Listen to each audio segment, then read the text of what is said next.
All right, hi everyone, thanks for being here. I'm Sajjan Shashi, and today I'm going to present this work, SoK on Metadata-Protecting Communication Systems, which is joint work with Ian Goldberg. And Ian and I are from the Cryptography, Security, and Privacy Research Group at Waterloo, in University of Waterloo. All right, so today, individuals across the world communicate seamlessly over the internet using several choices of popular messengers, like Signal or WhatsApp.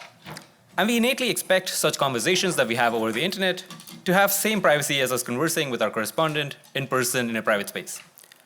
But the Snowden revelations from 2013 revealed this expectation to be false and led to a widespread call to arms within the security and privacy community to proactively resist mass surveillance.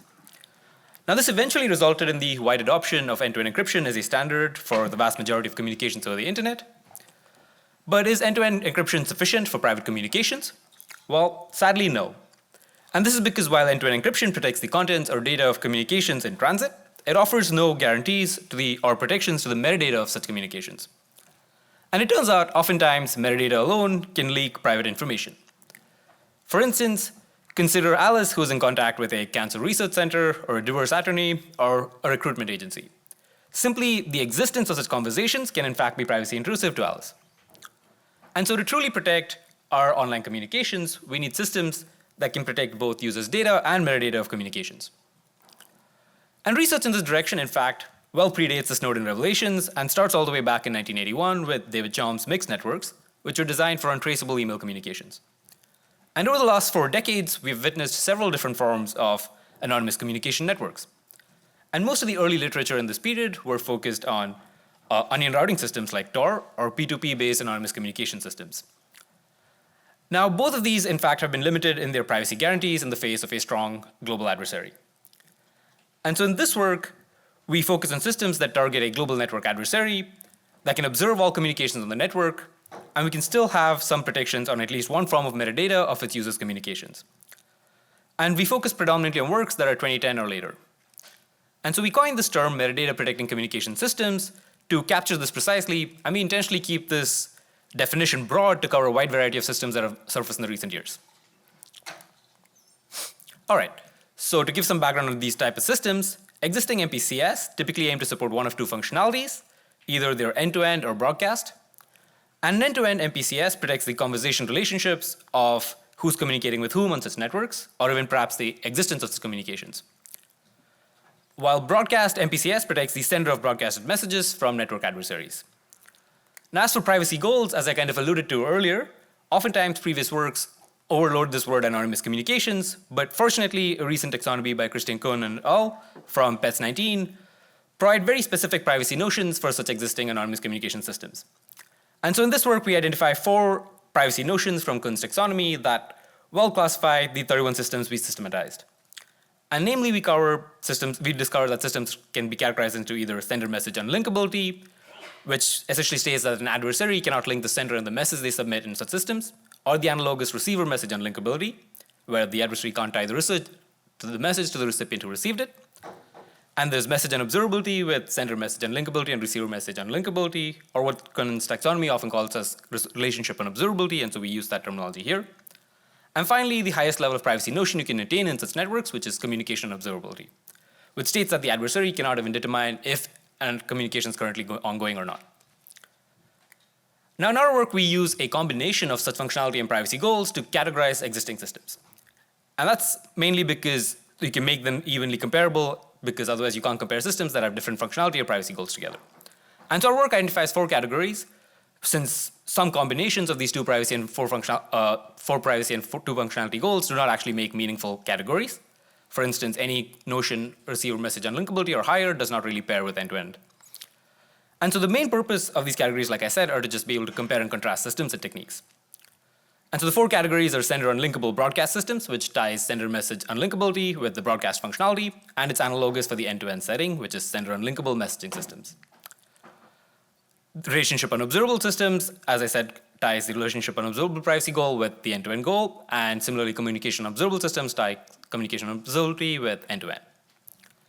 So this provides one set of taxonomies based on the kind of functionality and privacy, but we also provide a taxonomy based on the families of MPCS.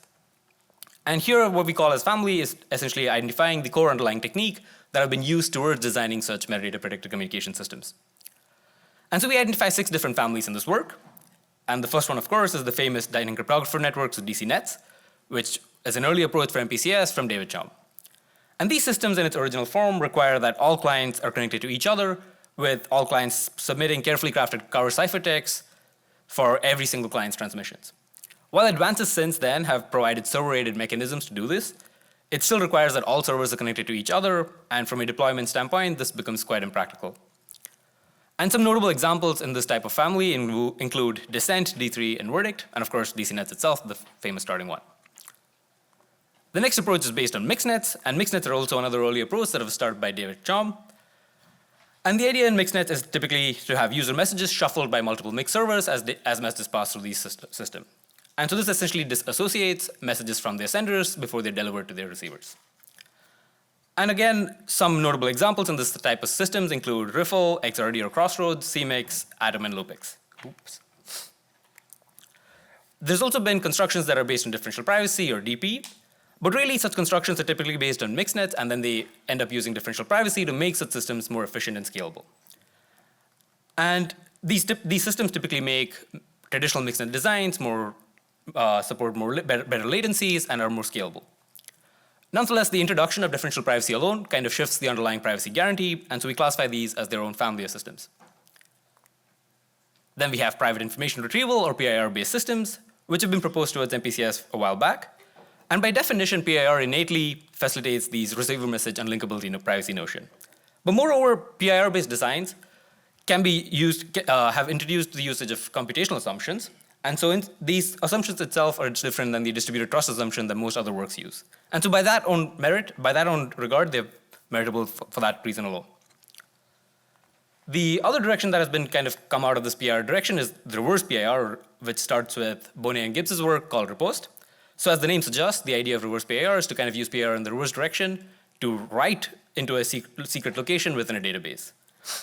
And there have been some interesting follow-ups in this line of work as well, like Riposte, Express, and Sabre. And finally, there's also been the secure multi-party computation-based systems, which typically try to formulate the problem of metadata-predicted communications as a multi-party problem and design protocols to reach that multi-party computation goal. Now, of course, I won't be able to go into the internals or details of any of these families or why they provide certain properties, as we'll see on the next slide in the talk, but please check out the paper if you're interested in the space and want to learn more about all these type of constructions. So most of the existing literature in this space is in fact geared towards metadata-predicted end-to-end messaging systems. And one of the main points we emphasize in this work is that there is a current shortcoming of constructions that can provide a set of 3 fundamental properties desirable of any messaging system simultaneously. And in particular, these 3 properties are that of low latency, horizontal scalability, and support for asynchronous clients. Unfortunately, a large number of works in this space tend to consider that clients will be online at all times and just assume that they will continue participating in every round of communication so as to uphold their metadata privacy guarantees. And so as you can see here in this table, constructions that are based on the DCNets or SMC are typically inefficient for practical purposes. Mixed nets provide a lot of constructions that are horizontally scalable, but they fall shy of supporting low latency or asynchronicity. With the addition of differential privacy, such systems can be shown to have low latencies, but they still lack the support for asynchronicity. Meanwhile, PIR and RPIR show promise in the sense that they can innately support asynchronous clients, and so there's a lot of promise here for achieving that particular property. And they can even support low latency messages. But the trade-off is that such systems have a difficult time scaling horizontally as well as accommodating high throughput. So as you can see here, no family currently or no construction thereof can actually support all these fundamental properties simultaneously at the same time. And so one of our main hopes with this SoK is in fact to bring some research attention into this particular area and hopefully work together in designing constructions that can achieve all of these properties simultaneously. So this earlier table that I gave gives a high-level simplified overview of the comparisons we make in the SoK. So now in the next 30 seconds, let's go in detail through all of this, right? And so, of course, we're not going to do that. So just to quickly point out, in the paper, we actually detail this entire cheater chart that compares 14 different relevant properties over the buckets of protection, usability, and performance. And I spoke briefly about the usability properties. So if you're interested in learning more about how these compare all across the board, please check out our paper for more details. I also point out that the fact that we even have these 14 properties kind of comes out from analyzing each of these systems, because each system typically would look at 4 or 5 properties, And so when we put them all together, the point of this paper is also to provide this unified view across all these different properties that systems have kind of brought to attention. All right, so to quickly summarize, in this work, we systemized 31 recent metadata predicting communication systems, and we provide 2 different taxonomies for them. And while I didn't get to it in the talk at all, we contrast in detail several advantages and limitations of using each category and family. We also identify some vulnerabilities in existing systems, and we highlight some subtleties in how these trust assumptions of distributed trust itself are used across these different systems. And although on surface they seem to say the same thing, they in fact have different implications because of the way they're used. And we also identify some promising future research directions for MPCS, and I encourage you to check the paper if you're really interested in this space, and we're happy to talk about it more. Thank you. With that, I'll take any and all questions.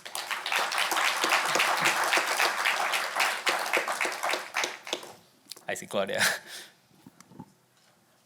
Hi. Hello. Okay.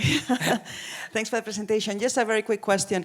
I've always thought of DC nets as a form of multi-party computation. Why are you making a distinction there? It's very fair. If you actually think about it, some of the other ones also can be viewed as multi-party computation. Like reverse PIR can also be viewed really as a multi-party computation. It's just the technique is so ingrained to sending everyone's cover ciphertext contributes equivalently in the sense that we've classified DC nets with. But you're right that if you step back, you can view a lot of them as MPC. It's the ones that don't quite fit the other buckets of reverse PIR or DC nets that we've classified as, well, this is explicitly multi-party computation. They come in with that statement. I think my question was somewhat on the same line. I hear Deb, but hello. There. Yes. I'm here. In the 6 classes, so that Right. means what you said, that there might be some overlaps in terms of techniques or in terms of privacy goals, specifically in terms of techniques, especially PIR, reverse PIR, and MPC. Did you actually check what kind of overlap is there, or how much they overlap, or you did not consider that part? It's a good point. I did not consider that way. Okay. Like my answer to Claudia, I think it's easy enough to kind of convert any sort of distributed trust model into a MPC. Like you can view it as an MPC protocol. In some cases, it's way more obvious, but in other cases, it's not. So there's definitely exists that overlap, but we did not look too closely at that. Okay. Thank you. Thanks.